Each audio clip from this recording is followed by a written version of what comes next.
Hey, everybody, and welcome to our re-record of Biz Bites for the do's and don'ts of networking. We've talked about networking events over the last couple of weeks. So how to find the ones you want and who you're looking for and that kind of thing. And so now, once you get to the networking event, I'm going to share with you about 15 minutes of what to do and what not to do at your networking events so that you can make the most of your time because there are tons and tons and tons, especially in our local area, of networking events that you can go to. So you want to make the most of your time and choose the right events. So we've talked about choosing the right events. When you do go, you need to first of all make sure that you are going to be prepared. So look professional, dress the part, make sure you bring business cards, because I cannot tell you how many times I have met somebody at a networking event and they have not had a business card. And I've done it a couple of times too, where I've run out and I haven't restocked my pockets or purse or what have you with business cards. So make an effort to be prepared, have your business cards, be professionally dressed, presentable, representing the industry that you are representing and making sure that the people who you are looking for are going to be able to see you and respect you and give off the vibe that you want them to be receiving. Um, Another thing that you should be prepared with is a little 10-second elevator speech, which kind of starts the conversation and gets a little bit of interest going. If we have gone to any kind of structured networking events, BNIs or WPN or WIN groups or any kind of group where you go around and you do a 30-second introduction of your business, very structured and it's catchy and that kind of thing, but you're not going to have 30 seconds when you meet somebody to go through your little spiel. So you should have a little 10-second attention grabbing commercial maybe ends with a question so that you can help to steer that conversation. Then research who's going to be there. If you have the opportunity to see the guest list, people who are coming, and especially if it's on Facebook, Eventbrite, Evite, that kind of thing, they should have some of the other people who are there. So you can research who it is you might want to meet. Look them up on LinkedIn or on Facebook to see who they are. And so that's going to have to know who you want to meet. So whether it is specific people by name that you have on your list of people that you want to meet, or just people in specific industries, or who your target audience is, your target avatar, who we go over in one of our systems is how to determine who is your ideal client. So then the goal of your networking event is you should have a goal. You don't just wander in there and hope that you meet the right person. So one of the things that is a don't on our list of do's and don'ts is do not get stuck talking to all the people that you already know. You can check in and say hi and build that relationship and still maintain it. But you do not want to be focusing on spending all your time with people that you know.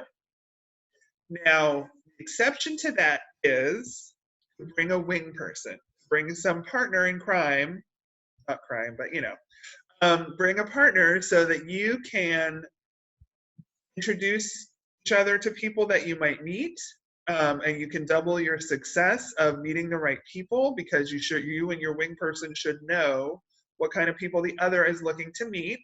And also they can help you make connections with people who they know who are there, you might not know, and vice versa. Another do in that regard is also if you want to have like a code or a high sign that you're being commandeered or wrangled by somebody that you really need, have the opportunity to have a break from. You can do the old Carol Burnett tug on your ear, or you can put your hair behind your ear, or whatever it is. You send a signal to that person that says, please come save me. They can come and subtly kind of get you out of an uncomfortable situation. So you maybe have a code. If you are comfortable enough getting out of situations that you're uncomfortable with by yourself, then that's fine. I honestly go to a lot of networking events by myself, and I end up knowing a lot of people who are there. So one of the other things that you can do is, number one, since I know a lot of people at all the networking events that I go to, my goal is usually to meet 3 to 5 people that I have never met before. And sorry, they may or may not be my ideal client or my ideal referral partner, but they are people that I do not know yet. So that is important so that I can make an effort and be intentional about widening my circle of people. And then also, if you do know a lot of people and you are meeting new people, one of the great ways that you can solidify some of those relationships is making connections. So if you can ask some of the new people who are there, hey, who are you looking to meet? And you know a lot of the people in the room, and they say, oh, I'm looking to meet with insurance agents. They can say, oh, great, I know so-and-so over here who's a great one. You really should meet that person. So let's move on to some of the don'ts on the don't list. And so I mentioned before that you need to have business cards.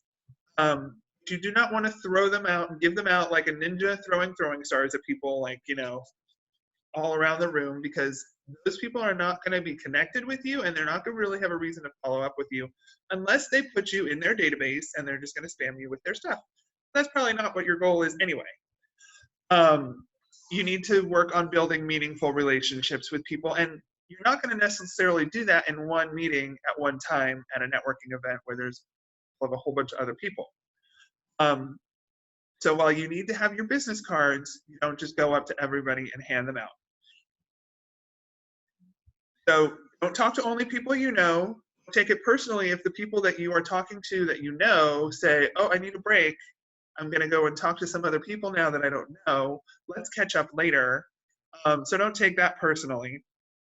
I learned this from a high school student, actually, when I chaperoned a group of high schoolers to a conference at University of Notre Dame in Indiana, where one of the high school juniors, 16-year-old kid, goes, I already know all you people. I'm not going to sit and eat lunch with you. I'm going to go meet some new people. And I was like, oh my gosh, I am learning this from a 16-year-old kid.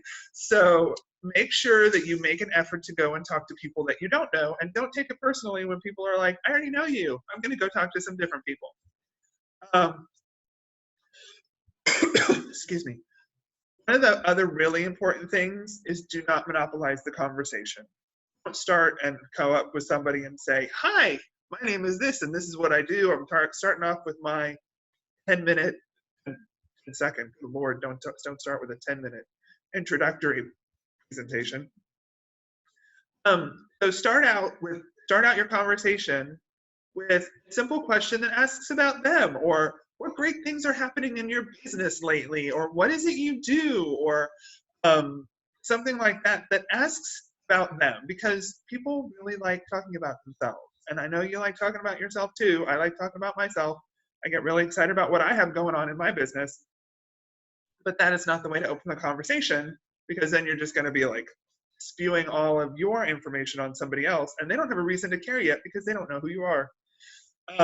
So make sure that you have those kinds of back and forth conversations. And if they ask you the question first, kind of make it a back and forth conversation. You say, oh yeah, it's great to meet you. Here's what's happening in my business.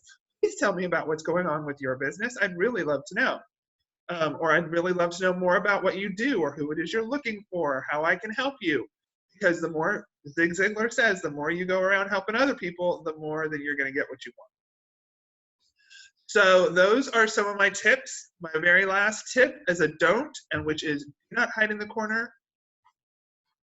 I'm in a room that has automatic lights. I apologize for that.